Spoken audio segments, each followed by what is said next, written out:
Welcome to Speaking of Grace, the weekly message podcast from the Whole Life Church in Orlando, Florida.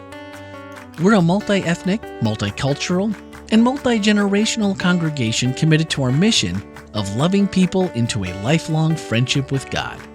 We are committed to our vision of being a church without walls, fully engaged in serving the people of our community. Thank you for joining us as we continue Speaking of Grace.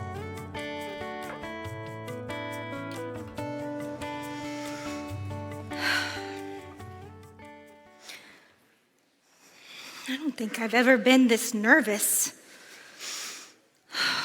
It's certainly unlike anything I've ever done before. With Malin, it was so different.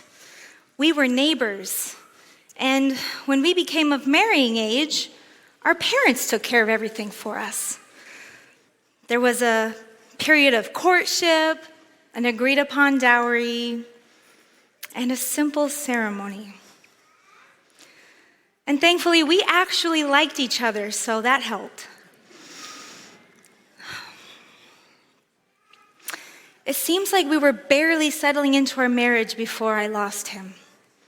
Before we lost him. Naomi was so good to me. We held each other up through what seemed like a constant stream of loss. First, it was her husband, Elimelech, and then it was her oldest son, Killian, and finally, it was my Malin.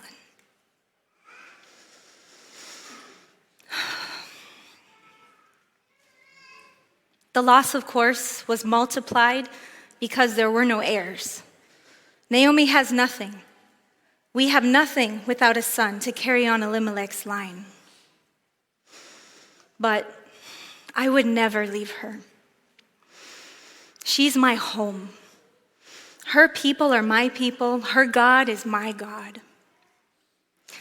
And so, now, Naomi is certain that it was God's providence that I chose to glean in Boaz's field. But this crazy plan of hers, certainly, this can't also be from God. Can it? She's asked me to bathe in scented oils, put on my nicest dress, wait until Boaz has had his fill of food and drink, and then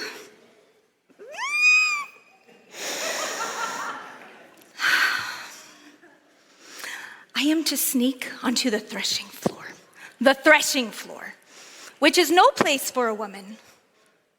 Well, a respectable woman anyway. I do trust Naomi, and Naomi seems to trust Boaz to do the right thing. He's always been so kind and respectful. But will this crazy plan ruin everything? When I am discovered, will I be met with kindness or his horror or his rejection or something worse? To uncover a man's feet is an act of desperation.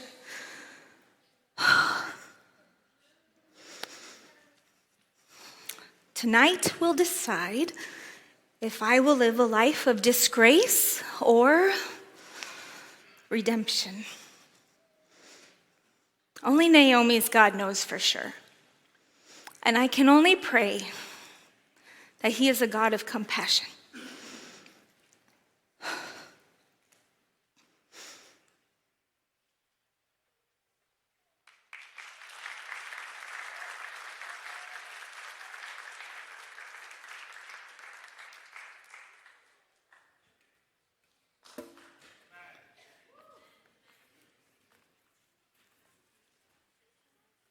Happy Mother's Day weekend. I'll say it one more time. Happy Mother's Day weekend. Okay, that was the right answer. You need this sermon, apparently. So I have a question for you on this Mother's Day weekend. What are you willing to do for your mother-in-law? Okay, first service that didn't land, but this, you guys are on it. Okay. I thought I'd give it another shot because I liked it. What are you willing to do? What would you be willing to do for your mother-in-law? Because that's kind of what this sermon is about. That's what this sermon is about. For those of you who are maybe here just for the first time, we are doing a series on the book of Ruth, and this is the penultimate, every time I get a chance to use that word, the penultimate sermon in that series. It is a four-part series. It's the third one. And we are in Ruth chapter 3. We've already gone through the first two chapters of Ruth, and now we find ourselves in chapter 3. And there are going to be a couple things that we haven't talked about so far that I need to talk to you about if you're really going to understand this correctly. So what I want you to do is to kind of stick with me for a second. There's two concepts that we're going to have to get in place if we're really going to understand what's happening in chapter 3. All right. Raise your hand if you understand levirate marriage. Excellent. Come up and explain it because okay.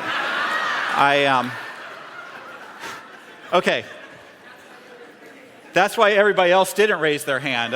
No, I love it. No, nobody does. Anyway, so let me go ahead and explain this concept to the 99% of you who are a little less than clear on what levirate marriage is and why it matters.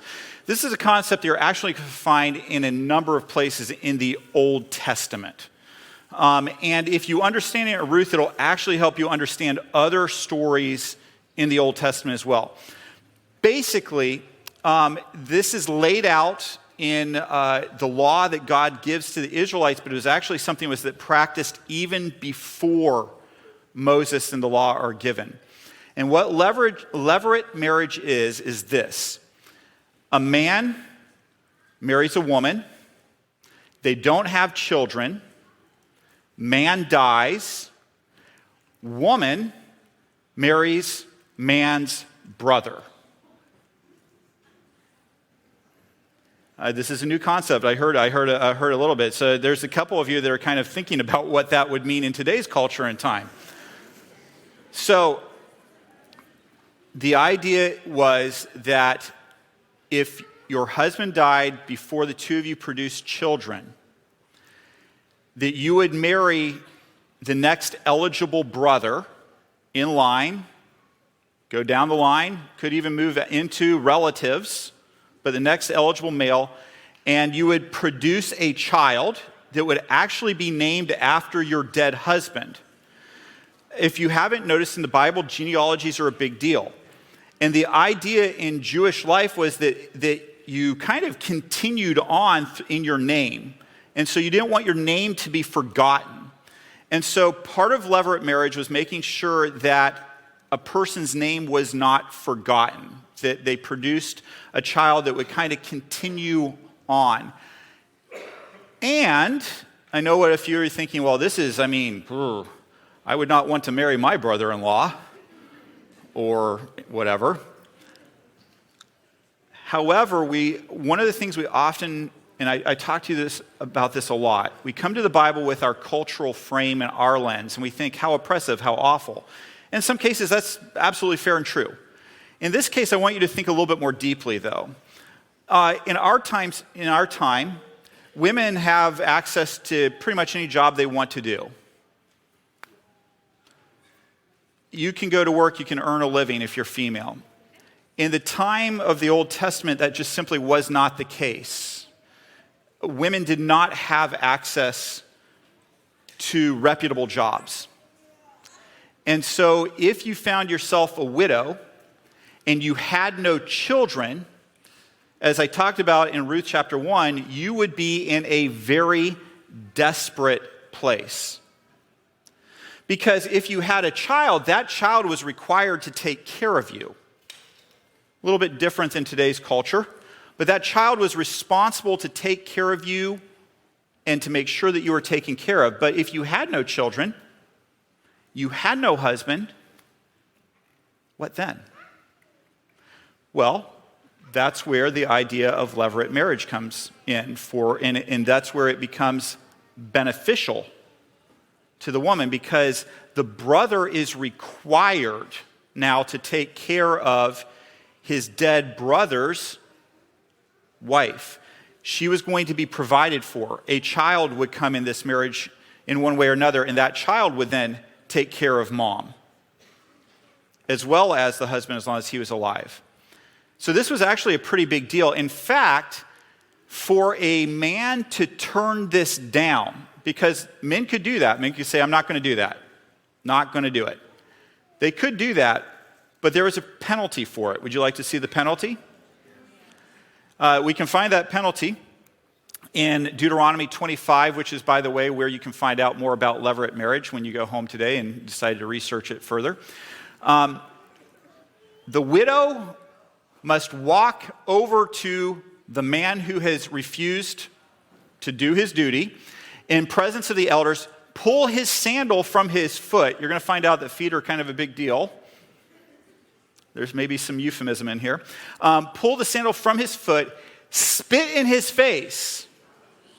Then she must declare, this is what happens to a man who refuses to provide his brother with children. Ever afterward in Israel, the family will be referred to as the family of the man whose sandal was pulled off.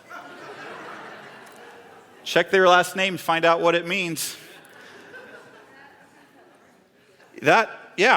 And while that may not seem like a big deal in our time, in our culture, that was a pretty big deal in their time, in their culture. This is a pretty big deal. So, how many people understand what levirate marriage is now? I'm not going to ask you to come up here. Okay, only a few of you, so I'm going to have to explain it again. So, let's start over at the beginning. We're going to open our Bibles to Deuteronomy chapter 25. How many people do understand what levirate marriage is now? Okay, I guess I don't have to keep doing it. All right, so we have one concept down. Let's move to another concept, the final concept that I want you to be sure you understand as we talk about Ruth chapter 3. The final concept I want you to understand is the concept of the kinsman redeemer. I'm not going to get into it deeply today, but I want you to understand that biblically, Jesus is considered a kinsman redeemer to us. Theologically, that is a concept. So, kind of put that in the back of your mind as I'm explaining to you what a kinsman redeemer is. In Leviticus, again, 25, it talks about that the land can't ever really be permanently sold. It can be sold temporarily for up to 50 years. But then in what was called the year of Jubilee, the land would revert back to the original family owner. So you could go ahead and sell your property, you could mortgage it, so to speak, for up to 50 years. But here's the problem. If you have no property in that time and that place, you have no way of providing for your family or yourself. So it was going to be really important for you to get that property back if you can. Here's the problem. If some of you who have had credit cards like me, you know that once you start kind of, accumulating debt, it's kind of a little hard, and especially if you lose the source of income to repay the debt, which is what's happening with the property, you can be in a lot of trouble. You can't get it back. And so what would happen is a poor family had the option of having one of their family members, who is known as a kinsman redeemer, who would come along and pay off the mortgage. And so now the property comes back into the family. It belongs to the family again, and now your opportunities to make money off of your field are there. The kinsman redeemer also had other duties besides just helping pay off debt. One of them was actually avenging murder. If somebody in your family was murdered unjustly, which generally is the way murder works, the kinsman redeemer's job was to actually avenge that death. And that was also part of their responsibility, which is one of the reasons why Boaz is also known as somebody who's strong, and a lot of theologians think he was some kind of warrior in some way. So, kinsman redeemer, do we understand that? Okay, I'll take nodding heads and I'll go for that. I just wanted to explain levirate marriage twice, really. So we're all on the same page coming in to Ruth chapter 3. In Ruth chapter 3, by the way, can you just imagine if you're a mother, having a conversation with your daughter-in-law like the one that Naomi's about to have?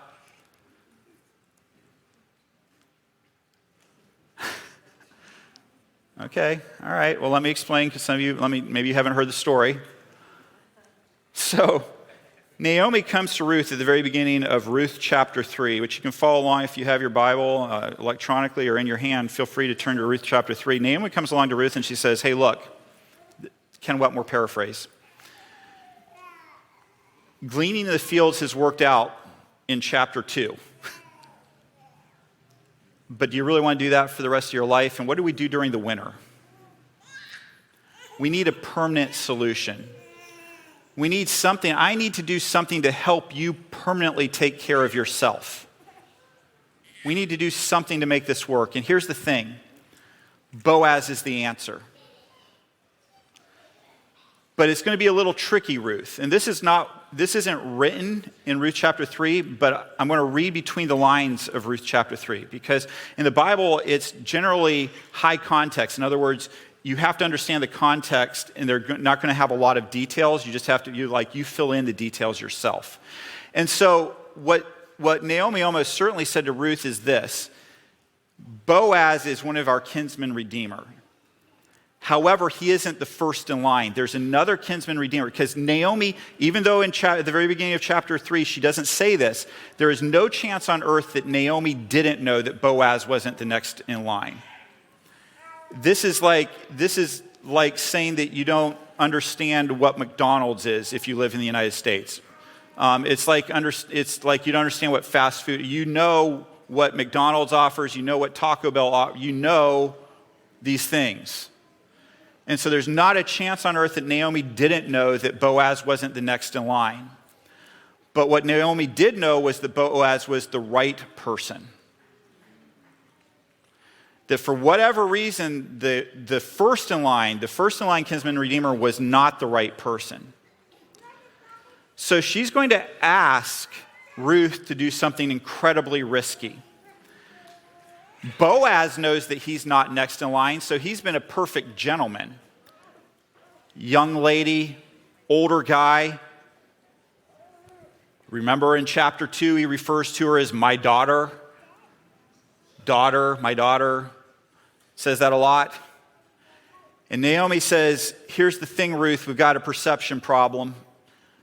We're going to need, if we're going to make this levirate marriage kinsman redeemer thing work, we're going to have to get to Boaz to not see you as my daughter. Even in that time, we're going to need to get him to see you as a potential wife. So here's what you're going to do. You're going to dress up. You're going to smell good. There's going to be a big event up at Boaz's place tonight. They're going to be finishing threshing the grain. Big party afterwards. Everybody will be really worn out from everything, but they're all going to stay and sleep on the threshing floor to guard the grain before it goes to market. So what you're going to do is you're going to be at the party, but you're going to be inconspicuous for the first bit of it, okay? You're going to wait till everybody goes to sleep and it's really dark. And then you're going to be paying attention, by the way, to where Boaz goes and lays down. And then you're going to go uncover his feet. So, theologians like to argue about this. There are theologians that believe this is very much a euphemism. If you do not know what euphemism means, you may go ahead and look that up on your own time, but because we are a family church, we are going to leave it right there. But there are theologians that believe very much that there is a euphemism happening here when it says to uncover his feet. And there are theologians, by the way, on the other side that no, that's exactly what it means. That she went and she was to go lay down at his feet. Whatever the case, Ruth follows Naomi's instructions, and she goes and she does exactly as Naomi has said. And after it gets dark, she goes and she uncovers Boaz's feet and lays down there. And the Bible says late in the night, Boaz was startled, because that can happen when your feet are uncovered, right? And so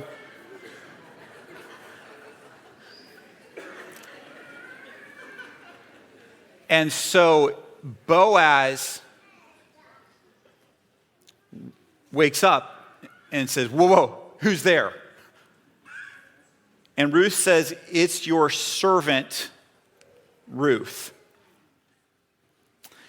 And then she makes a request. Spread the corner of your covering over me, for you are my family redeemer.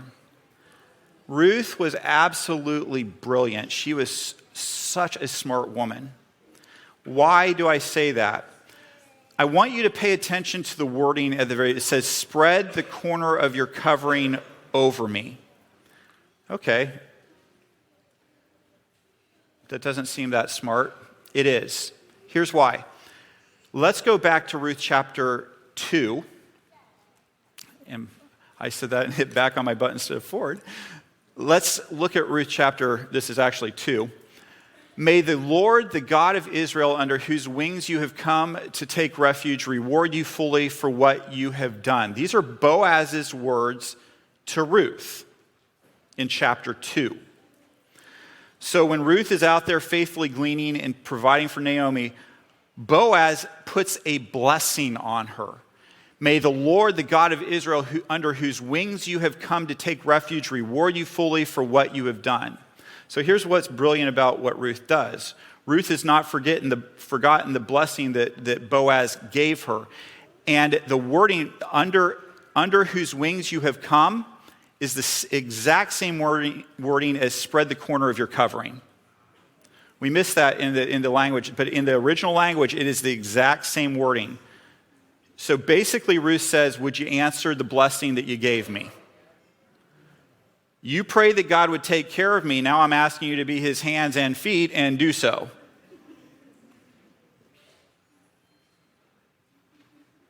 Brilliant. Brilliant. But have you ever asked somebody to love you and not been sure what the answer was going to be? Have you ever asked someone to take care of you that you knew you desperately needed them to take care of you, but you weren't sure what the answer was going to be? Can you imagine how terrifying this would have been for Ruth? Because all Boaz has to do is jump up and shout, "What is this woman doing here? I'm an honest man. I'm a virtuous man. This is not me. This is her. And she's a foreigner. She's the out-of-town person." He can completely humiliate her, completely ruin her chances of anything. So I need you to understand just how gutsy this was on Ruth's part on so many different levels. But Naomi knew her kinsman.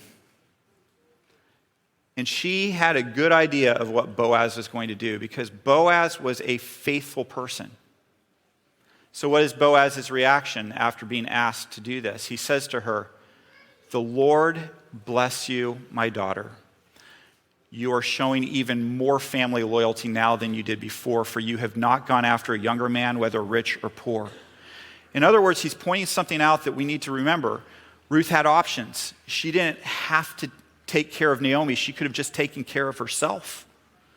She could have gone and found some guy that was, whatever it was that she wanted, instead of being stuck with the family redeemer and levirate marriage. She did not have to do what she did.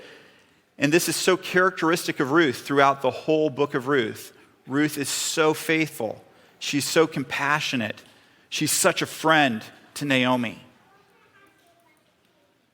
And so Boaz extols her. And so this must have, can you just feel the relief coming off of Ruth as he says this? "Now don't worry about a thing," Boaz says. I will do what is necessary for everyone in town knows you are a virtuous woman. In other words, he says, even though you're laying here right now, I get why you're having to do that, and I know who you are, and the people in town know who you are too. We know who you are. You're good people. Boaz points out to her that he isn't the next nearest kinsman. He says, you've asked for a good thing, I'd be willing to do it, but I cannot just do this. I have to go and see if the nearest kinsman redeemer is willing to go ahead and do what's supposed to be required of him to do. But I hear what you're saying. So Boaz tells Ruth, look, I'm going to give you a bunch of food to take home to Naomi. I need you to go ahead and leave before it gets light and people see you here so that we don't have any more buzz than we need. And I will take care of things right away. Ruth goes home, does as she's been told. Have you ever been out on an exciting event and you go home to tell somebody you care about? Can you just imagine Ruth going home and telling Naomi what's going on? So this is what happened, and then and this is what Boaz said, and I love the way that the third chapter of Ruth ends. Naomi knows her guy, and Naomi says about Boaz, "Don't worry, Ruth. He's not going to let the sun go down without making sure this is taken care of. He's pretty excited. He will make sure that everything is taken care of," and that's going to lead us into next week's chapter 4. I have to tell you, I struggle a little bit with this chapter because what's the lesson here for you and me? We don't have levirate marriage. We don't have the kinsman redeemer in our culture. But I was always told that I'm supposed to have some people leave here with something that they can take and work on. And as I really thought about this chapter, the thought that hit me was Ruth's name. Remember, I've told you names matter. Do you know what Ruth's name means? It means compassionate friend. This weekend we're celebrating mothers. And I would say that while not everybody's mother is the perfect mother, what we celebrate this weekend is the spirit of mothers, the spirit of self-sacrifice, the spirit of giving, the spirit of doing for others when it's not always what's best for you. And when I look at the story of Ruth, I wonder what you can take away for what it means to be a faithful, compassionate friend to the people in your life. Even if not everything is exactly the same as in those times, what does it look like in 2025 to be like Ruth, to be like Naomi, to be like Boaz? But especially Ruth, a faithful, compassionate friend. Go home and ask Jesus what that means for you. Hi, this is Randy McGray, podcast producer and host here at Whole Life Church. Loving people into a lifelong friendship with God is our mission at the Whole Life Church, and our podcasts are designed to help facilitate conversations that help us grow together in that pursuit. Now that you've heard the message for this week, don't forget to check out the Whole Life takeaways for this message. Swipe up in today's show notes and join the conversation. Speaking of conversations, each Wednesday morning we take a closer look at the week's message. That's right, the one you just listened to. We discuss practical ways to apply spiritual lessons and ask honest questions about the issues we face as Christians, all focused through the lens of grace. Your voice is a welcomed addition to that conversation. We encourage your thoughts and your questions by sending a voicemail or text to 407-965-1607 or send an email to podcast@wholelife.church. You can find everything podcast related on our website, wholelife.church/podcast. And plan on spending every Tuesday evening and Wednesday morning with us as we bring you the Whole Life Church inspiration you love straight into your headphones. Thanks for listening and have a great week.